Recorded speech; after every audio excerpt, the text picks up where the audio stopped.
Bienvenido a Madrid Fan TV. Welcome to Madrid Fan TV. And my name is Don Dave. Today, what we're going to be doing is we're going to be looking at some of the comments made from Ancelotti and the players after the match against Leipzig in the Champions League. So expect this to come on today's episode. I can't stand Nacho. I can't stand this guy. Send him to the reserves. Send him back to Castilla, mate. Ancelotti then went on to say, we wanted to press more, and instead we defended too low. Let me stop it there, actually. Let me stop it there because Ancelotti, for all I love you, mate, you're absolutely talking bollocks, mate. Bro, this guy.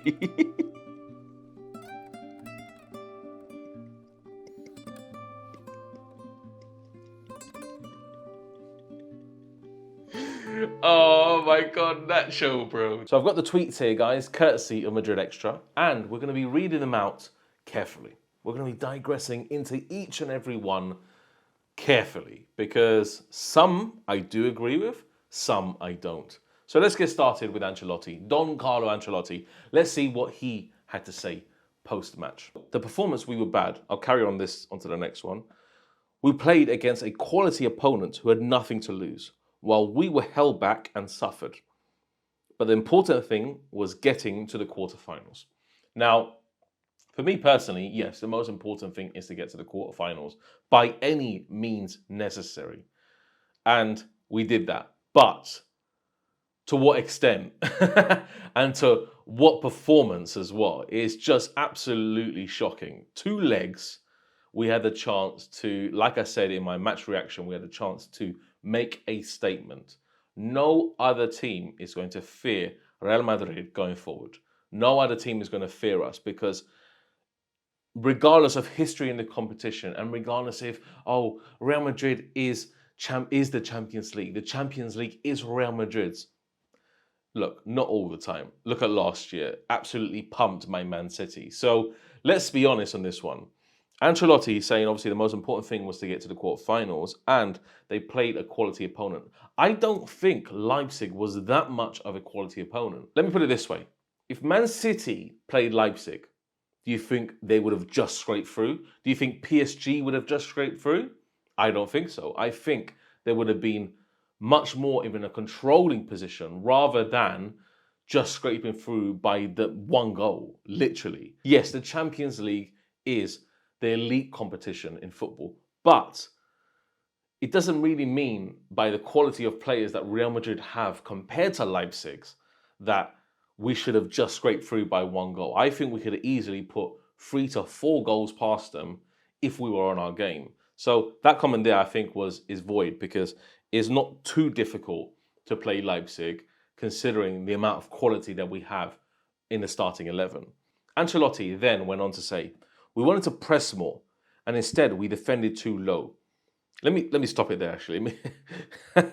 Let me stop it there because Ancelotti, for all I love you, mate, you're absolutely talking bollocks, mate. Real Madrid looked like they didn't want to press at all against Leipzig across both legs, never mind one. I have not seen Real Madrid have a cooperative press from the front line and the midfield at all. Literally, it looks like you just put pegs in the middle of the pitch and they're just standing there like lemons. That's all it is. So saying, we wanted to have a little more press in our game was absolute bullshit because let's be honest on this one as well. The last time I've seen Real Madrid press effectively is against Barcelona in the Super Cup final. That's pretty much it. So for me, that's an absolute void statement. Then he went on to say, we had little verticality. It was a bad evening and seems obvious. It seems obvious to me. Yeah, of course it's a bad evening, obviously, because the team did not perform at all. And he then went on to say, you have to be self-critical, but not exaggerate. We must assess and be ready for the next game. Absolutely. Celta Vigo is obviously the next game. And for all I want to say that Real Madrid is going to pump them 5-0. I don't think that's going to happen. I think it's literally going to be another 1 to 2-0 win. And it's just not going to look convincing. I think the way that we're playing, unless something is fixed ASAP, then it's not going to be effective at all, even against Celta Vigo. Ancelotti then went on to say this. Criticism when it is deserved, you have to accept. Today, it is deserved. The whistles are deserved. Now, that is 100% true. If you rewatch the full game highlights at halftime, you could hear the boos ringing out throughout the stadium. It was shocking, honestly. And shocking on a good note because the players did not perform at all. And it kind of said to the players, look, you have to shape up in the second half, which they didn't do again. So ultimately, Ancelotti is 100% true here. I'm sure the boos were ringing out after the match as well. And the fans were not happy. They have not been happy for the past few weeks.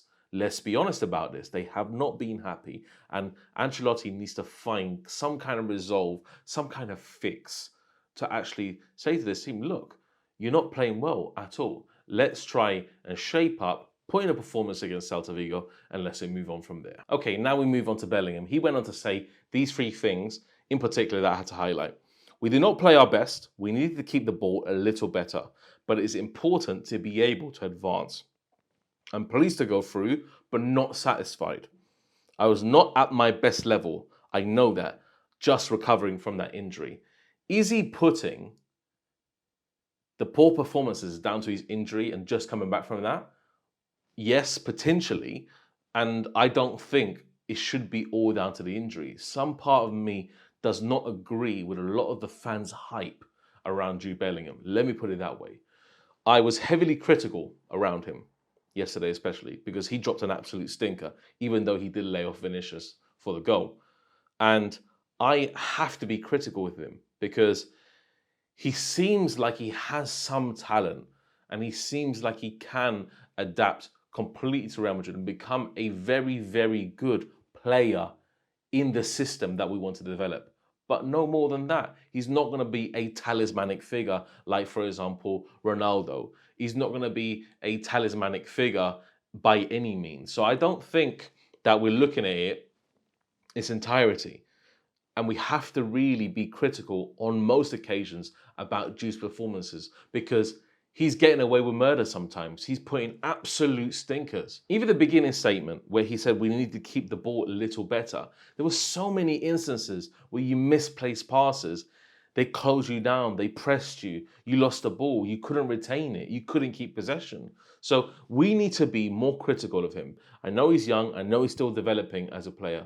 But he needs to be criticized as well for the bad performances that he drops on a lot of weeks as well. Some performances he is outstanding, but some performances he doesn't produce. So, I'm going to move on from Jude. I know I was critical of him yesterday a lot, so let's move on from him on to my favorite player, Nacho.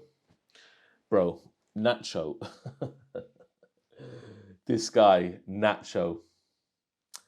Oh, bro, this guy.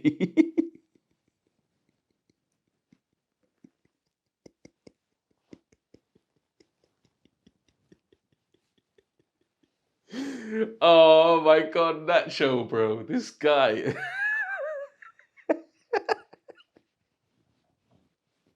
Only a player of him. Only he can make me laugh at this, honestly. I'm crying, honestly. This guy, this is what he said. The Santiago Bernabéu booing. We know how demanding this club is. We would love it if the Bernabéu would be a little bit more on our side. Oh, God, help me, mate. This guy, bro. This guy, mate. You were literally at fault for Leipzig scoring. Let's be honest. You didn't mark Orban well. You let him completely into open space. Bro, honestly, you need to be dropped moving forward. Bro, go in reserves, mate. Go anywhere, anywhere but the subs bench. Please, please, please.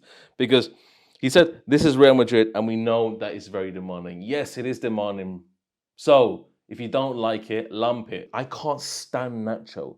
I can't stand this guy. Send him to the reserves. Send him back to Castilla, mate. Honestly, this guy is utterly trash. Please bench him. Yeah? Please, Ancelotti, do not put him in the starting lineup. I will rather see Tchouaméni there, and I said that yesterday in my match reaction. Let's look at the comparison to Rudiger's statement. We don't celebrate this. We don't celebrate this because it was not a good performance. At the end of the day, we are through, but there is stuff to talk about. Big man, That's what I'm talking about. You're looking at the comparison between Rudiger's statement and Nacho's statement. Nacho looking for excuses. Rudiger completely accepting responsibility, taking it on the chin, saying, we played shit. That's it. Nacho looking for excuses. Rudiger accepting responsibility. That's it. It's a team effort at the end of the day. Not one man stood out completely. Everybody played crap, yeah?